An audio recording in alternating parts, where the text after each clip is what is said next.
Hello friends, hope you're doing well. This is Shachi Tandon from Crack Chemistry. Today I'm going to cover a class 11 topic.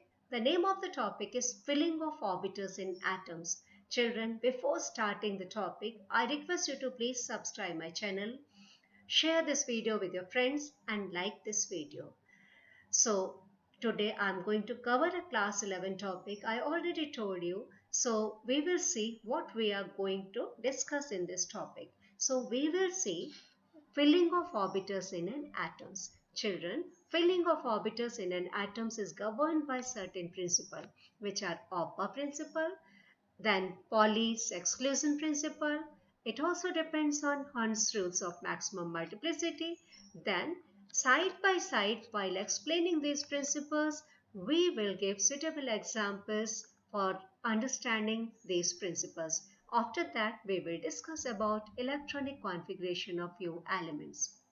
So, first of all, we will see how the filling of orbitals takes place in an atom. Children, as I told you, the filling of orbitals in an atom takes place according to the upper principle.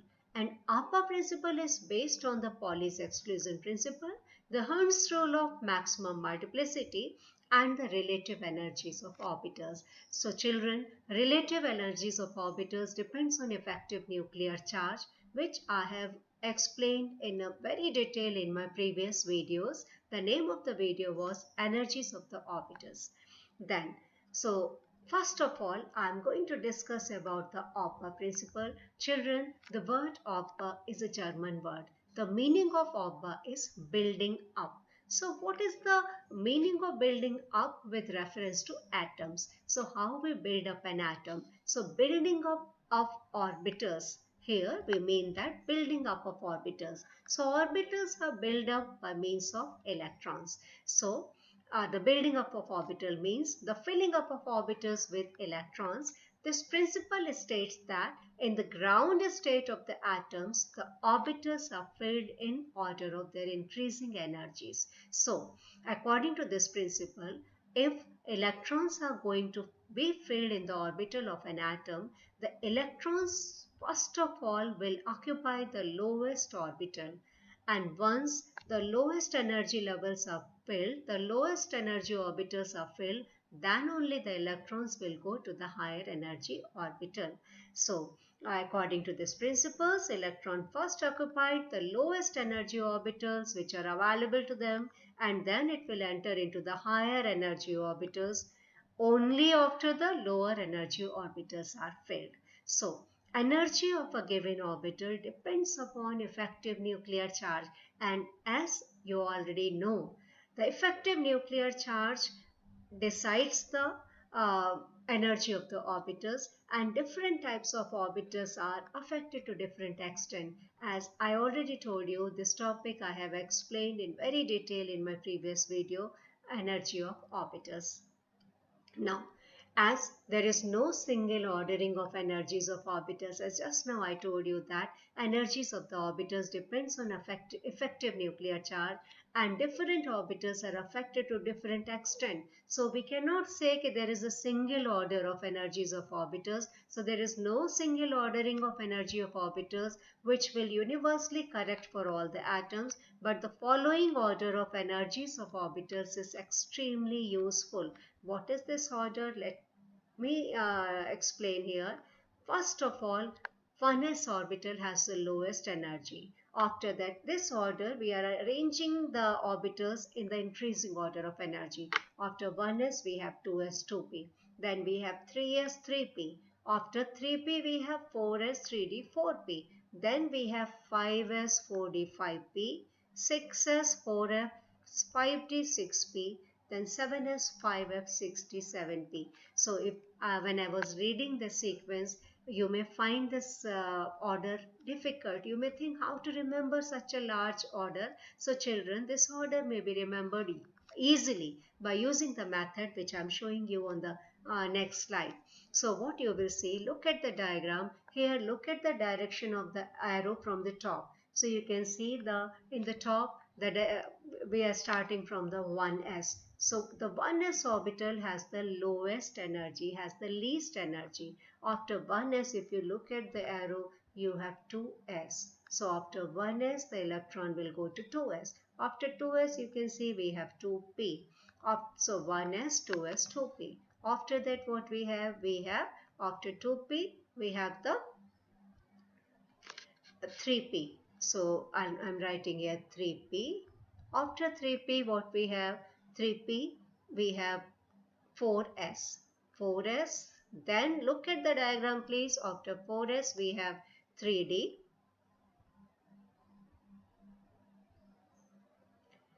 Then again we have 4p. Like this you can see 4s, 3d, 4p. After that what we have? We have 5s, then 4d, then 5p. So I'm just writing here 5s, 4d, 5p. After 5p what we have? We have 6s, then 4f, then 5d, then 6p. So I'm writing here 6s, then 4f, then 5d, then 6p. After 6p, what we have? We have 7s, 5f, 6d, 7p. So I'm writing here 7s, then we have 5f, then we have 6d, then 7p. So this order you can easily get with the help of this diagram. But children, if you are going to write electronic configuration in your board exams, in your home exams, or in your competitive exams, every time you can't draw this order. In the beginning it's okay, but after that with little bit practice you will be able to learn this sequence. So now, as I explained you in the same way, the same thing is written here in this slide. Starting from the top, the direction of the arrows gives you the uh, order of filling of orbitals. So I can explain you by taking an example of potassium. So all of you know that atomic number of potassium is 19. So if you look at the sequence which I have discussed just now, the first electron will go to the 1s orbital, which has 1s2. Electrons can be accommodated in the s orbital. After 1s, we will have the next orbital is 2s. 2s again can accommodate 2 electrons. After 2s, what we have? 2p. 6 electrons can be accommodated in the 2p orbitals. Then after 2p, which orbital will come? 3s. Again 2 electrons can be accommodated in the 3s orbital. After 3s, what we have? After 3s, we have 3p orbitals, 6 electrons. Now you have to count the electrons also. So 2 plus 2, 4, 6, 10, 12, 18. Children, we have 18 electrons, but potassium has 19 electrons. So we have to write one more electron. Where that one electron will go? It will go to 4s, because energy of 4s orbital is lower than the energy of the 3d orbital. So this is the electronic configuration of potassium.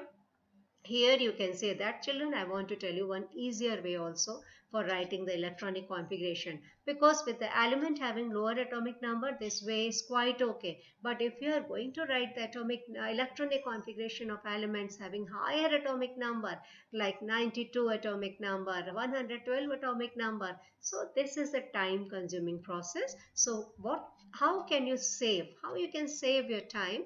By writing the nearest noble gas followed by the electronic configuration of the valence shell only. This I'll explain you in the next slides. So I hope this is clear to you how to write electronic configuration of elements using Auber principle. So children, what was Auber principle? Auber principle is that while filling the orbitals with electrons, the electrons first will occupy the lower energy orbitals, and once all the lower energy orbitals are occupied, then only the electrons will go to the higher energy orbitals. I hope this point is clear to you. Now I am going to discuss the next principle, which is the Pauli exclusion principle. Children, the Pauli exclusion principle gives certain restriction to the number of electrons which can be filled in various orbitals. So this principle was given by Austrian scientist. His name was Wolfgang Pauli. So what is this principle which gives certain restrictions to the electrons which are going to be filled in the various orbitals? So it gives restriction to the number of electrons. Now what is this principle? According to this principle, no two electrons in an atom can have the same set of 4 quantum numbers.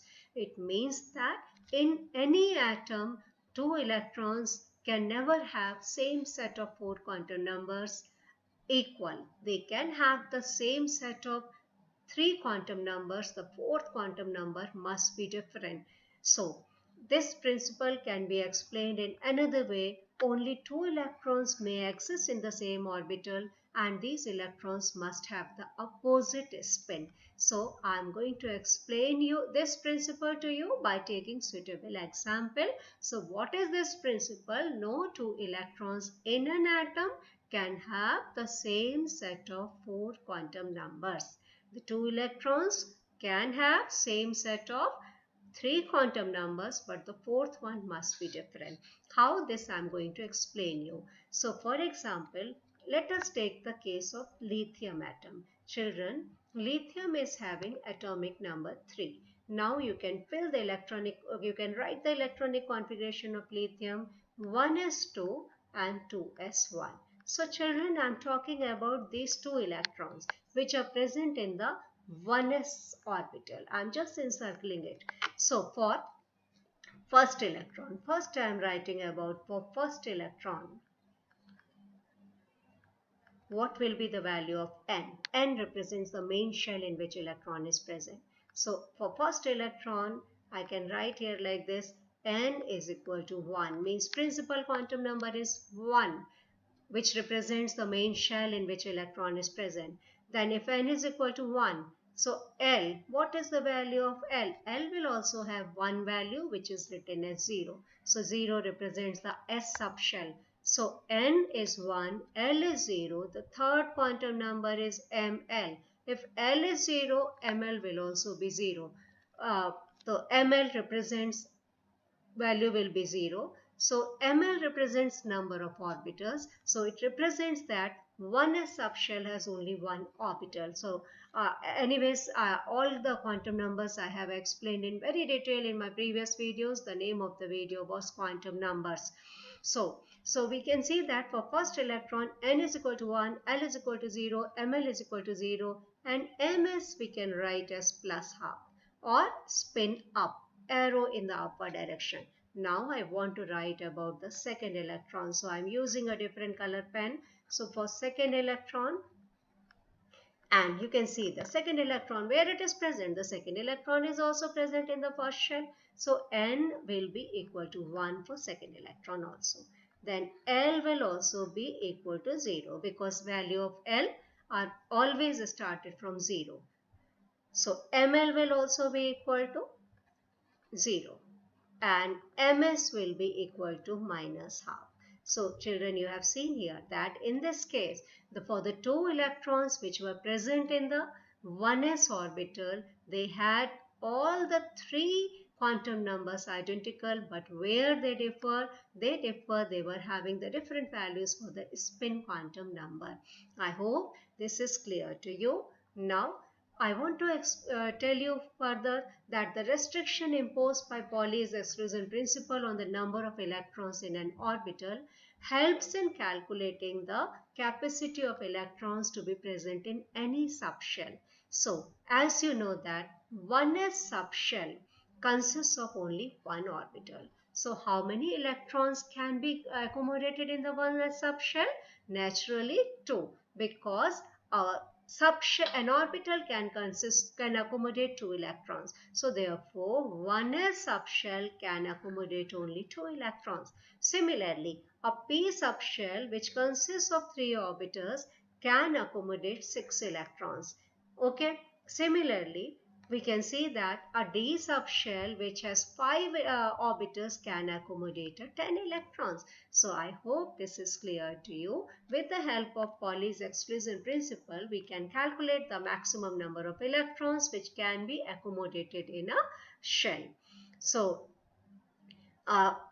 it can be summed up as the maximum number of electrons in the shell with principal quantum number n is equal to 2n square. For example, first shell. For first shell, the electron will be equal to 2n square, we will put 1 in place of n. So 2 into 1 square will be 2. So first shell can accommodate a maximum of 2 electrons. Then second shell. Then the second shell, what you will do, 2 into 2 square, because for second shell we will put 2 in place of n. So 2 into 2 square will be equal to 8. It means the third shell can accommodate a maximum of 8 electrons and so on. I hope it is clear to you. Now I want to discuss about the third, that is the Hund's rule of maximum multiplicity. Children, this rule deals with the filling of electrons into the orbitals belonging to the same subshell. Let me explain this by taking an example like D subshell. D subshell consists of 5 orbitals. So those 5 orbitals which belong to the same subshell, they have the same energy and they are called as degenerate orbitals. So children, this Hund's rule deals with the filling of electrons into the orbitals belonging to the same subshell. They have the same energy, that's why they are called as degenerate orbitals. So what is the Hund's rule? Let me explain you. Pairing of electrons in the orbitals belonging to the same subshell means P, D or F. P subshell consists of 3 orbitals, D subshell consists of 5 orbitals and F subshell consists of 7 orbitals. So pairing of electrons in these orbitals doesn't take place until each orbital belonging to the subshell has got 1 electron each, that is singly occupied. I hope you are understanding my point. Since there are 3 p orbitals, let me write with an example here. Suppose I am writing here these 3 p orbitals. So what they are saying, so pairing will not occur until each orbital is singly occupied. So suppose an electron, 3 electrons have to come in suppose this is 2p orbitals. Suppose 3 electrons have to come in this 2p orbitals. How they will go? They will be first distributed in a way so that each orbital is singly occupied with electron with the parallel spin. Now, if the fourth electron has to go, so that fourth electron has to be paired with opposite spin. So just see, pairing of electron will start in p orbital with the entry of fourth. So when the fourth electron comes, then the fourth electron will be paired up. Now similarly, I want to take example of d orbitals. So d subshell consists of 5 orbitals. I'm writing here 1, 2, 3, 4 and 5. So a d subshell consists of 5 orbitals. So 5 electrons, if they are coming, they will go to the 5 orbitals with a parallel spin. Now, if the 6th electron comes, the 6 electrons will be paired up with opposite spin. The same will be the case for the f orbital also. In case of f orbital, f subshell which has 7 orbitals, first the 7 electrons will be unpaired with parallel spin, but the 8th electron will be paired up. Children, you have to remember one point, that the orbitals which are half filled and fully filled degenerate orbitals, they acquire extra stability due to their symmetry. So I want to repeat this point. Those degenerate orbitals which are either half filled or which are completely filled, they are extra stable because of their symmetry. Now I am going to discuss the writing electronic configuration of a few elements. Children, the electronic configuration is generally written in 2 ways. One is the orbital notation. Orbital diagram we can say, orbital notation we can say here. So what we do in orbital notation, we draw the orbitals in the form of a box. For example, 1s. 1s, as the s subshell consists of only one orbital, we will write a box here. Then 2s again s subshell, one orbital. After that we have p subshell which consists of 3 orbitals. So 2p.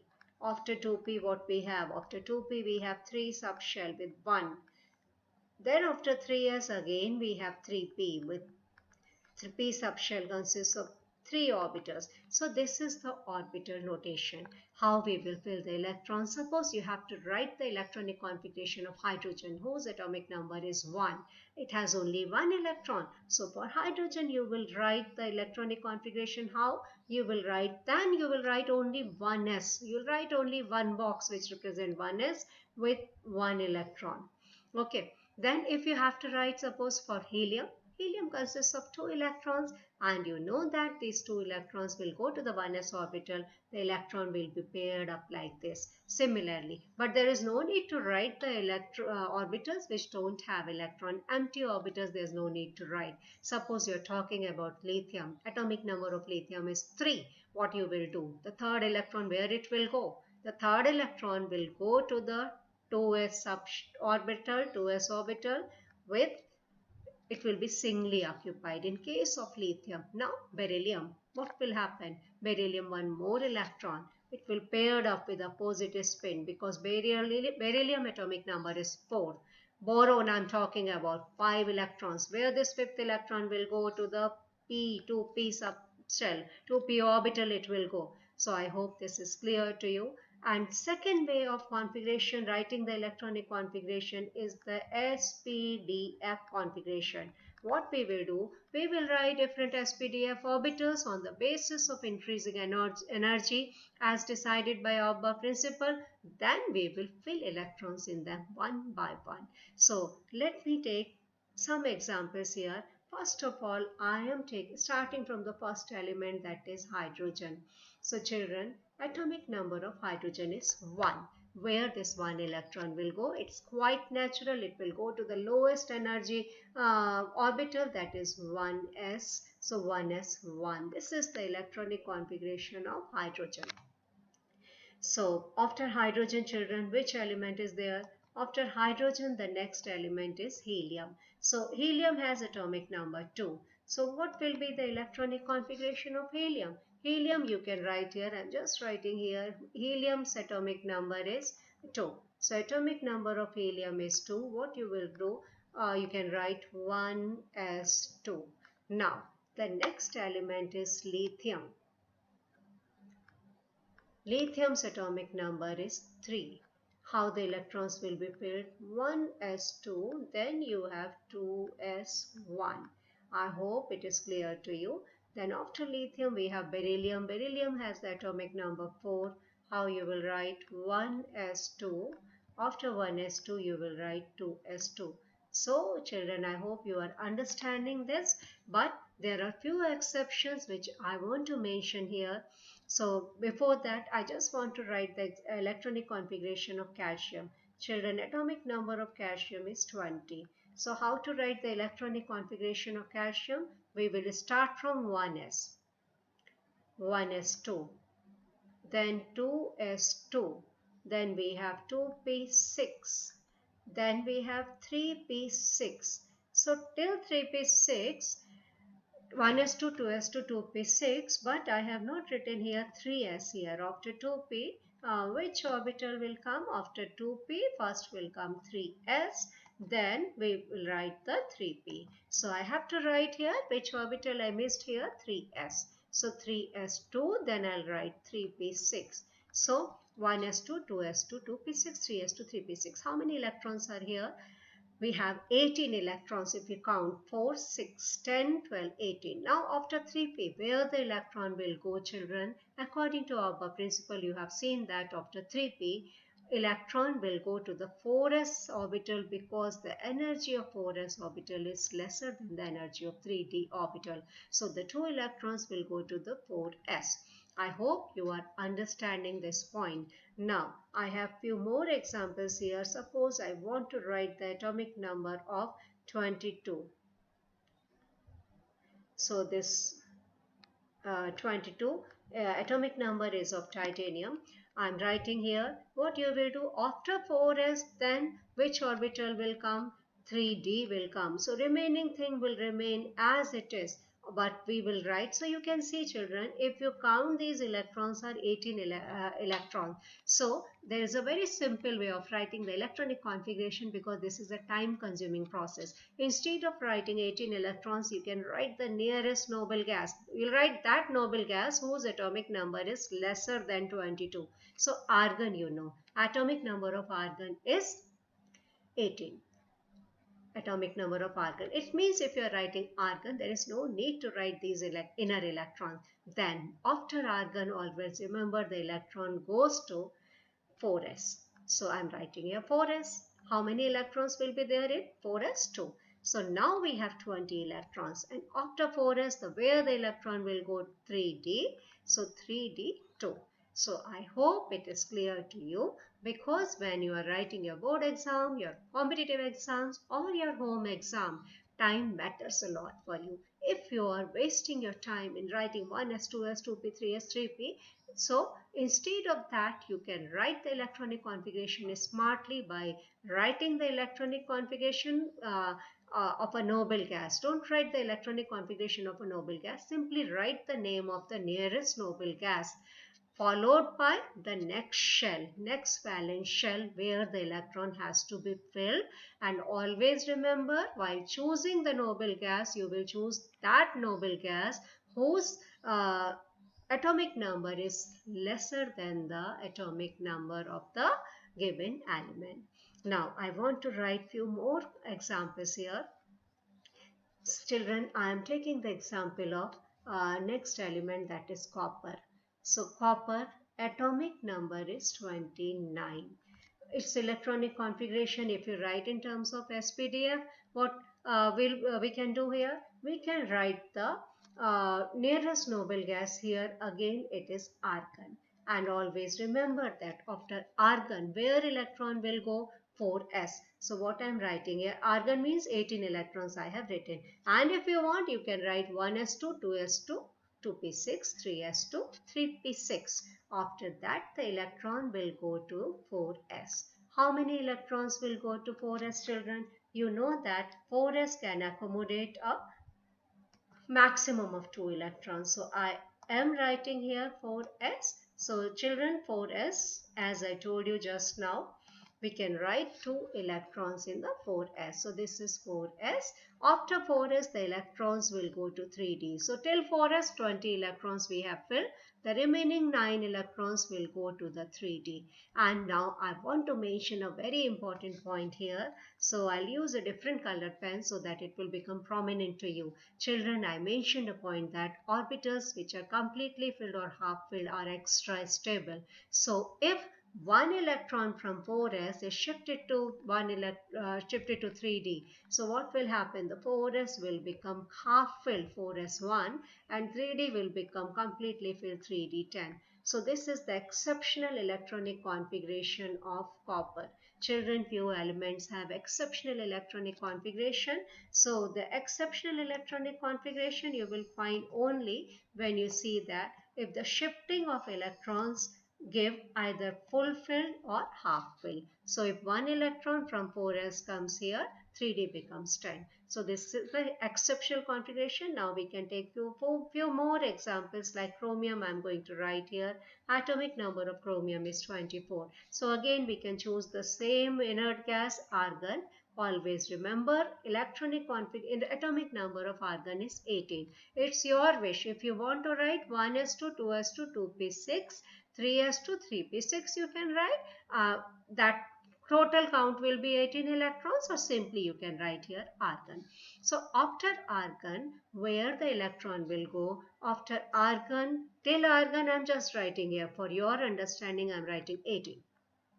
Electron will go to 4s. 4s2. Then how many are left? Only 4 are left. So I am writing here 3d4. But again, children, one exception. I hope that you are getting this point. What we will do, again I'll use a different colored pen so that you can see easily. If one electron from 4s is shifted to 3d, you will get 4s1, 3d5. So in some cases, you have to be very careful. These elements have exceptional electronic configuration. where you will get exceptional electronic configuration, where you are getting half filled or completely filled orbitals by shifting of electrons from one shell to another, from one subshell to another. So exceptional electronic configuration.